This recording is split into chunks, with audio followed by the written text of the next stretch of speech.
Welcome to my channel. मैं हूं शुभम और हम देखेंगे बैंक निफ्टी किस तरह से मूव कर सकता है 24 तारीख को। जैसे कि मैंने कल के एनालिसिस वीडियो में बताया था, अगर 1 आवर के टाइम फ्रेम में अगर हम देखेंगे तो बैंक निफ्टी मैंने बोला था कि एक बुलिश मूवमेंट ये कर सकता है। अपसाइड के लिए हमने ट्रेड देखना था। कल का एनालिसिस वीडियो अगर आपने देखा नहीं होगा तो आप जाकर देख सकते हो।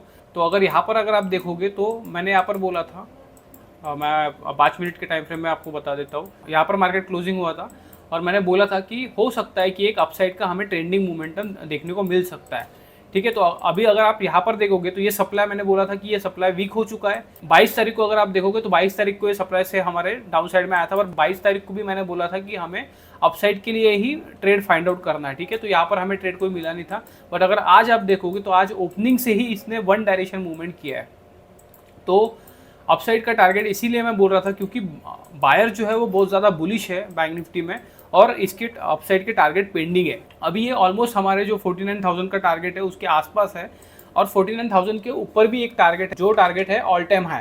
तो हो सकता है अगर इलेक्शन के रिजल्ट के हिसाब से अगर इसे टारगेट देना है तो हो सकता है कि ये 50,000 को भी क्रॉस करे। जो ऑल टाइम हाई है बैंक निफ्टी का उसको भी क्रॉस कर सकता है, क्योंकि पहले ये बैंक निफ्टी 50,000 से ही थोड़ा मतलब 50,000 को टच नहीं किया था, उससे पहले ही नीचे आ चुका था। तो हो सकता है अगर इस बार अगर ये ब्रेक करे तो अपसाइड में भी ब्रेक कर सकता है। बट अभी हमें इंट्राडे के हिसाब से देखना है। जैसे कि हमने ये वाला मोमेंटम देखा, आज का जो मोमेंटम आप देख सकते हो, तो ये मोमेंटम हमने देखा कि इंट्राडे के हिसाब से हमने बोला था कि अपसाइड में ही हमें ट्रेड फाइंड आउट करना है। तो यहाँ पर बहुत सारे चांसेस मिले हैं अगर आपने ट्रेड लिया होगा उसके हिसाब से।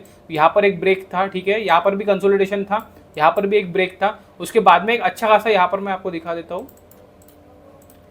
अगर आप यहाँ पर देखोगे इसके आसपास तो ये आप देख सकते हो यहाँ पर भी एक ब्रेक था। ठीक है, तो आपको ट्रेड फाइंड आउट करना आना चाहिए। अगर मैं डायरेक्शन आपको बता रहा हूँ कि किस डायरेक्शन में ट्रेड आपको फाइंड आउट करना है, तो उसके हिसाब से आपको ट्रेड फाइंड आउट करना आना चाहिए कि कंसोलिडेशन देखना है। ठीक है, अगर ये आपको समझ में नहीं आ रहा जो मैंने आपको बोला कि यहाँ पर ट्रेड है, यहाँ पर भी ट्रेड है, तो मैं आपको एक वन मिनट में इसको दिखा देता हूँ कि किस तरह से वो ट्रेड है। अगर आप यहाँ पर देखोगे 1 मिनट में तो यहाँ पर एक अच्छा खासा कंसोलिडेशन था, आप देख सकते हो। ठीक है, यहाँ पर ब्रेक हुआ, फिर से यहाँ पर रिट्रेस किया, इस जगह पर सपोर्ट लिया, उसके बाद में मोमेंटम दिया। और यहाँ पर आप देखोगे तो इसके आसपास भी देख सकते हो, यहाँ पर भी कंसोलिडेशन था। हमारा जो सप्लाई है उसके पास में पहले मैंने बोल दिया था कि सप्लाई वीक हो चुका है, तो हो सकता है ब्रेक करके ये अपसाइड में मोमेंटम करे। ठीक है, और उसके बाद में अगर आप देखोगे तो ये देख सकते हो आप, इसके आसपास अगर आप देखोगे तो ये हायर हाई बनाते हुए ऊपर के साइड में जा रहा था। अगर आपको ट्रेड कैसे पकड़ना है वो अगर आ जाए तो आपको इजी हो जाएगा बैंक निफ्टी में कि किस तरह से ट्रेड करना है। जैसे मैंने आपको बोल दिया था कि अपसाइड में ट्रेड फाइंड आउट करना है, तो आपको वो ट्रेड फाइंड आउट करना आना चाहिए।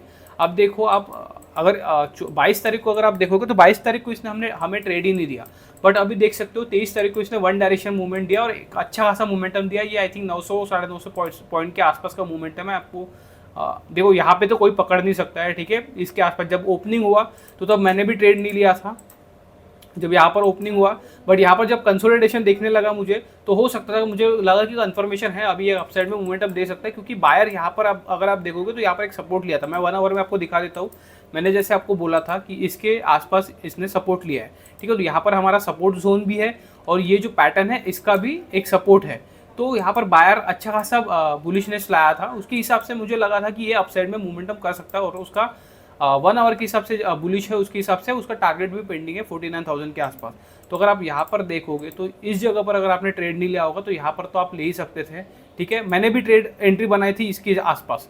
ठीक है, क्योंकि यहाँ पर मैंने आपको बोला कि यहाँ पर एक अच्छा खासा कंसोलिडेशन है, बट यहाँ पर ट्रेड नहीं पकड़ा मैंने, इसके आसपास पकड़ा है, क्योंकि देखो सप्लाई ऑलरेडी वीक हो चुका था और सप्लाई के ऊपर मुझे हो सकता था कि कंफर्मेशन थोड़ा ज़्यादा मिले, उसके हिसाब से मैंने यहाँ पर ट्रेड बनाया और अपसाइड में एक अच्छा खासा हमें मोमेंटम देखने को मिला।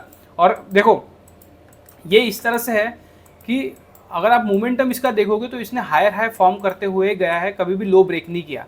ठीक है, कभी भी लो ब्रेक नहीं किया। अब यहाँ पर अगर आप देखोगे तो मैं निकला इसके आसपास था जब ये कैंडल बन रही थी, उसका मैं रीज़न भी बता देता हूँ। ये वाली जो कैंडल आपको दिखाई दे रही है तो इसके आसपास मैं निकला था, यहाँ पर आप देख सकते हो। ठीक है, इसके आसपास आप देख सकते हो यहाँ पर एक अच्छा खासा रेजिस्टेंस है। ठीक है, तो एक रेजिस्टेंस के पास ये आ चुका था, उसके हिसाब से मैं यहाँ पर निकल गया था। ये कैंडल आप देख सकते हो 14/5 की। ठीक है, तो इसके आसपास मैं निकल गया था, उसके बाद में थोड़ा सा ऊपर गया और यहाँ पर फिर साइडवेज हो गया और मार्केट ऑलमोस्ट क्लोजिंग के आसपास आ चुका था, तो फिर वहाँ पर रुकने में कोई फ़ायदा नहीं था। तो अभी हमें कल किस तरह से हमें ट्रेड करना है, ठीक है, 24 तारीख को हमें किस तरह से ट्रेड करना है। देखो अभी अगर आप देखोगे तो 49,000 के आसपास एक सप्लाई जोन है, तो हो सकता है कि ये थोड़ा बहुत अपसाइड में मोमेंटम करे। तो अभी हमें अपसाइड के लिए फाइंड आउट करना नहीं है, एक मोमेंटम अच्छा खासा हो गया। देखो वन डायरेक्शन में एक मोमेंटम आ सकता है और एक अपसाइड में मोमेंटम दिखा सकता है, बट अगर ये गैप अगर ओपन होता है 49,000 के पास, अगर गैप अगर ओपन होगा तो हो सकता है कि ये एक रिट्रेसमेंट करे फिर से, या फिर डाउन साइड में एक मोमेंटम कर सकता है। तो अभी ये 49,000 के अगर आसपास है तो उसके हिसाब से मैं सोचूंगा कि अभी अगर ये रिट्रेसमेंट भी देता है तो एक अच्छा खासा रिट्रेसमेंट ये दे सकता है, इस तरह से पकड़ सकते हो। अगर ये इसके आसपास अगर ओपन होता है तो फिर थोड़ा बहुत अप साइड में मूवमेंटम करने के बाद में डाउन साइड में आ सकता है, या फिर डायरेक्टली यहाँ से भी डाउन साइड में एक मूवमेंटम कर सकता है ये। तो अभी हमें संभल के ट्रेड करना पड़ेगा 49,000 के आसपास से।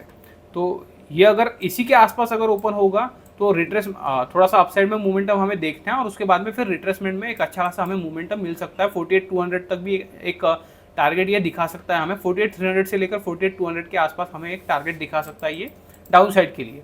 तो वो रिट्रेसमेंट ही रहेगा मेरे हिसाब से, क्योंकि अगर इलेक्शन का रिजल्ट अगर अच्छा आता है तो bank Nifty all time high को भी ब्रेक कर सकता है, ये आपको ध्यान में रखना है। तो अगर विक्स अगर आप देखोगे तो विक्स भी बढ़ चुका है, मैं आपको विक्स दिखा देता हूँ। अगर आप यहाँ पर देखोगे तो इंडिया विक्स 21 पे चला गया है, ये 11 पे मूवमेंट कर रहा था। अगर आप 1 आवर में आपको दिखा देता हूँ, ठीक है, यहाँ पर आप देख सकते हो ये 10-11 के आसपास था और वहाँ से ये 21 चला गया। तो विक्स होने के कारण, विक्स बढ़ने के कारण जो प्रीमियम है वो बढ़ चुके हैं। तो अगर अभी आप ऑप्शन सेलिंग अगर आप करोगे तो उसके हिसाब से आपको थोड़ा ज़्यादा प्रीमियम भी मिल सकता है, और थोड़ा ज़्यादा आउट ऑफ द मनी आप ले सकते हो, तो उसके हिसाब से आपको थोड़ा बेनिफिट हो सकता है। बट अगर आप ऑप्शन बाइंग के हिसाब से भी करते हो तो आपको बेनिफिट हो सकता है, बट थोड़ा सा संभल के आपको ऑप्शन बाइंग के हिसाब से ट्रेड करना है। किस तरह से आप ट्रेड प्लान करते हो उस पर डिपेंड करता है सब कुछ। तो अभी हम यहाँ पर देख सकते हैं, देखो अगर यहीं पर ओपन होता है, मैं आपको कल का एनालिसिस के हिसाब से बता देता हूँ कि कल हमें किस तरह से ट्रेड करना है। अगर इसी के आसपास अगर ओपन होता है तो थोड़ा सा अपसाइड में मोमेंटम करने के बाद में एक डाउन साइड के लिए ट्रेड फाइंड आउट करना है हमें। अगर ये गैप अप अगर ओपन होता है सप्लाई के पास में तो फिर हमें डाउन साइड के लिए ही ट्रेड देखना है। और अगर ये गैप डाउन अगर ओपन हो जाता है तो एक अच्छा खासा हमें फिर से अपसाइड में एक मोमेंटम देखने को मिल सकता है। मैं गैप डाउन इसलिए बोल रहा हूँ कि गैप डाउन अगर ओपन हो जाता है तो हो सकता है कि ये रिट्रेसमेंट इसमें गैप डाउन में ही हो जाए और उसके बाद में फिर से हमें अपसाइड में एक मोमेंटम दिखा सकता है।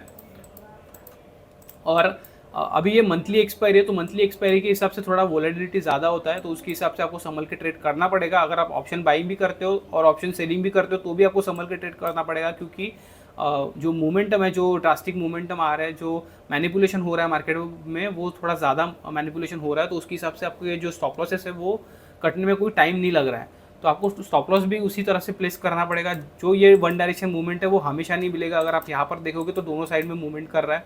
16 तारीख को आप देख सकते हो कि यहाँ पर तो नीचे भी मूवमेंट किया, अप साइड में मूवमेंट किया, फिर से नीचे आ गया उतना ही, और फिर से अप साइड में मूवमेंट किया, और यहाँ पर देखो साइडवेज आ गया। बट ये भी अगर आप देखोगे तो ये गैप डाउन ओपन हुआ, अप साइड में मूवमेंट किया, और फिर से ये डाउन साइड में आने के बाद में अप साइड में मूवमेंटम किया, और उसी जगह पर जाकर वो क्लोजिंग कर दिया। तो इस तरह से मूवमेंटम आ रहा है। ये एक्सपायरी का मूवमेंटम देख सकते हो 22 तारीख का, नीचे के साइड में मूवमेंटम तो दिया, बट बाद में ये 10-10 रुपये के, 5-5 रुपये के प्रीमियम उसने 100-100 रुपये कर दिया, ठीक है, 100 का प्रीमियम इसने बढ़ा दिया। तो ये आपको थोड़ा मैनिपुलेशन हो रहा है, उसके हिसाब से आपको संभल के ट्रेड करना है।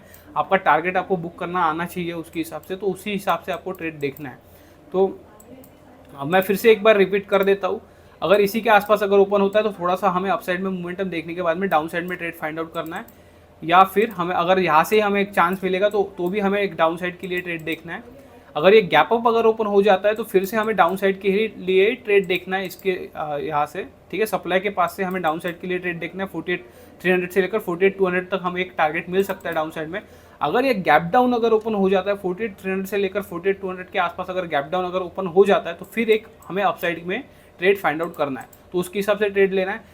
हो सकता है कि मैं अगर आपको यहाँ पर बताऊँ, या मैं आपको बोल रहा हूँ कि गैप डाउन गैप अप के हिसाब से आपको बता रहा हूँ कि गैप अप ओपन हो गया या गैप डाउन ओपन हो गया, तो अगर ऐसा भी हो सकता है कि यहाँ से अगर एक मोमेंटम दिखाए हमें, डायरेक्टली ड्रास्टिकली मूवमेंट आए, एक ही सिंगल कैंडल अगर एक डायरेक्टली यहाँ पर बना दे रेड कैंडल, तो उसके बाद में भी हमें उसी तरह से ट्रेड करना है कि अगर रेड कैंडल अगर ये यहाँ पर फॉर्म करता है तो फिर हमें एक अपसाइड के लिए ट्रेड देखना है। आपको कुछ कंसोलिडेशन देखना पड़ेगा कि कंसोलिडेशन आ रहा है या फिर हायर लो फॉर्म कर रहा है 5 मिनट में, उसके हिसाब से आपको ट्रेड फाइंड आउट करना पड़ेगा। वो आपको खुद से फाइंड आउट करना है। अगर आपको समझ में नहीं आ रहा है कि इंट्राडे में ट्रेड कैसे करते हैं, तो मैंने लाइव सेशन डाले हुए हैं, आप वीडियो में जाकर देख सकते हो वहाँ पर कि मैंने लाइव में कैसे ट्रेड किया है।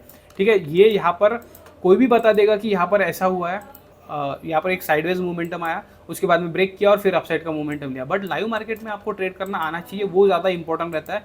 तो मैंने लाइव मार्केट के हिसाब से भी आपके लिए वीडियो डाल के रखे हैं, वो आप जाकर देख सकते हो। मैं अपने ट्रेड भी लेता हूँ तो उसके हिसाब से मुझे थोड़ा सा डिफ़िकल्टी हो रहा है उस लाइव ट्रेड डालने के लिए, बट मैंने आपके लिए ऑलमोस्ट 18 जनवरी से लेकर मार्च के एंड तक मैंने आपके लिए वीडियो डाल के रखे हैं, तो वो आप वीडियो जाकर देख लो।